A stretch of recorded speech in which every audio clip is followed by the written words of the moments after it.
The handbook commentary discussing the removal of the non-metallic sheet or NM cable sheath in certain situations does not inherently violate Code Section 354.120.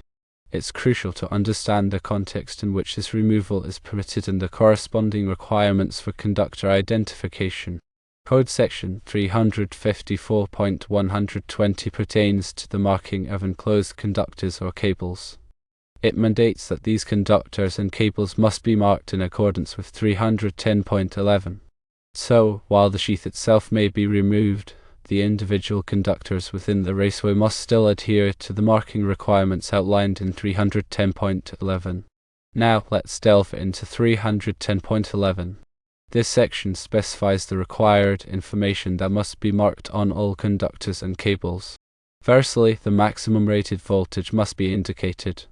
Secondly, the proper type letter or letters for the type of wire or cable, as specified elsewhere in the code, must be present. Thirdly, the manufacturer's name, trademark, or other distinctive marking that readily identifies the organization responsible for the product needs to be included. Fourthly, the American wire gauge, AUG, size or circular mill area of the conductor must be clearly marked. The handbook commentary mentioned refers to situations where a cable system transitions to a raceway to provide mechanical protection. Code Section 300.15. F permits the use of a fitting instead of a box in such scenarios, provided conductors are not spliced or terminated within the fitting and the fitting remains accessible after installation. An example of this is when NM cable runs overhead on floor joists and then descends along a masonry wall to supply a receptacle. To protect the cable from physical damage, a short length of raceway can be installed leading to the outlet device box. The commentary clarifies that in this specific case, the cable sheath can be removed for the length of the raceway. However, its removal does not negate the requirement for conductor marking. The conductors, now exposed within the raceway, must still be identifiable according to 310.11. So how do you ensure compliance with 310.11 when the NM sheath, which typically carries the required markings, is removed? The answer lies in using alternative methods of conductor identification. The most common approach is to use a label or tag. These labels or tags are attached directly to the conductors inside the raceway. These labels should clearly display all the information required by 310.11. This includes the voltage rating, conductor type, manufacturer identification, and AWG size. It is vital that these labels are durable and securely attached to the conductors to prevent them from detaching or becoming illegible over time. The use of appropriately rated and listed marking methods is paramount. By employing these methods, you ensure that the conductors remain identifiable, even without the original NM sheath. To recap, the handbook commentary suggesting NM sheath removal does not contradict 354.120.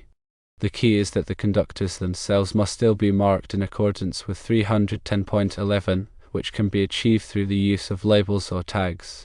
This approach provides mechanical protection via the raceway while maintaining electrical safety and code compliance through proper conductor identification.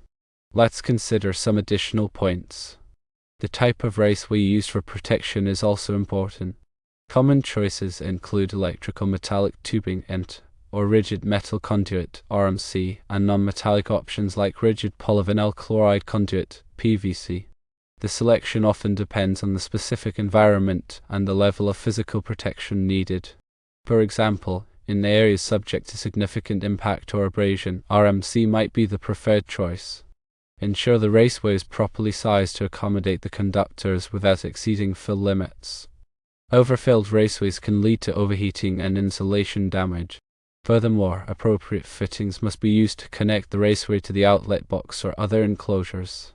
These fittings should be listed for the specific type of raceway being used and should provide a secure and reliable connection.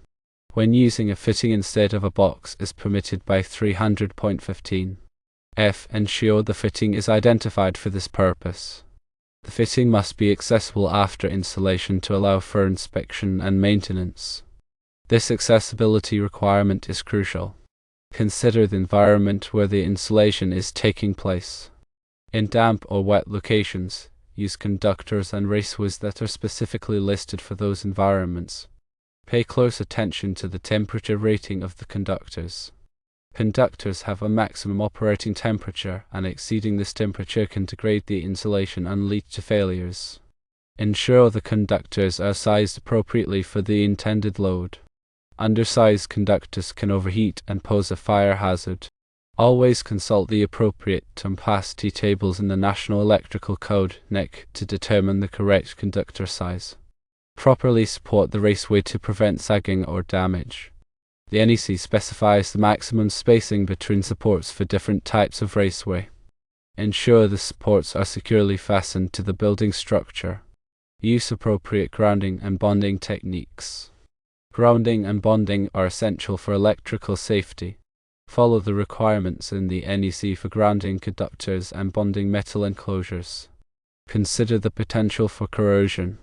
In corrosive environments, use corrosion-resistant materials for the raceway and fittings. Regularly inspect electrical installations to identify any potential problems. Look for signs of damage, overheating, or corrosion. Address any issues promptly to prevent more serious problems. Remember that electrical work should always be performed by qualified individuals who are familiar with the NEC and local electrical codes. Improper electrical work can be dangerous and can lead to fires or electrical shock. It is also important to keep accurate records of all electrical work performed. This documentation can be helpful for future maintenance and troubleshooting. Stay up to date on the latest changes to the NEC. The NEC is updated every 3 years, and it is important to be aware of any changes that may affect your work. The correct interpretation and application of the NEC, along with adherence to manufacturer's instructions for materials and equipment, are paramount for a safe and compliant electrical installation. When working with NM cable and raceways, pay particular attention to the following. Firstly, conductor identification. Ensure that all conductors are properly identified with labels or tags that meet the requirements of 310.11. Secondly, raceway fill. Do not exceed the maximum fill limits for the raceway. Thirdly, fittings. Use appropriate fittings that are listed for the type of raceway being used. Fourthly, support. Properly support the raceway to prevent sagging or damage. Fifthly, grounding and bonding. Ensure that all grounding and bonding requirements are met. Sixthly, environment. Consider the environment where the installation is taking place and use appropriate materials. Seventhly, inspection. Regularly inspect the electrical installation for any potential problems. By following these guidelines, you can ensure a safe and compliant electrical installation. Always remember safety is the top priority. Always to energize circuits before working on them. Use appropriate personal protective equipment (PPE), such as gloves and eye protection. Work in a well-lit area and avoid distractions. If you are unsure about any aspect of the electrical work, consult with a qualified electrician. Electrical safety is everyone's responsibility. By following safe work practices and adhering to the NEC, you can help prevent electrical accidents. The NEC provides detailed requirements for electrical installations, covering everything from conductor sizing to grounding and bonding. It is essential to have a thorough understanding of the NEC to ensure safe and compliant electrical work. Electrical codes and standards are constantly evolving to reflect new technologies and best practices. Staying informed about these changes is crucial for electrical professionals. In addition to the NEC, there may be local electrical codes and regulations that must be followed. Be sure to check with your local authority having jurisdiction for any specific requirements in your area. Electrical inspections are conducted to verify that electrical installations meet the requirements of the NEC and local codes. Be prepared for electrical inspections and address any deficiencies promptly. Proper documentation of electrical work is essential for future reference and troubleshooting.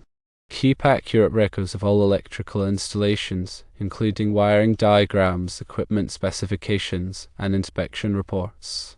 Continuous learning is vital for electrical professionals. Attend training courses, read industry publications, and participate in professional organizations to stay up to date on the latest developments in the electrical field. The electrical industry offers a wide range of career opportunities, from electricians and electrical engineers to electrical inspectors and electrical contractors. Consider pursuing a career in the electrical field if you are interested in a challenging and rewarding profession.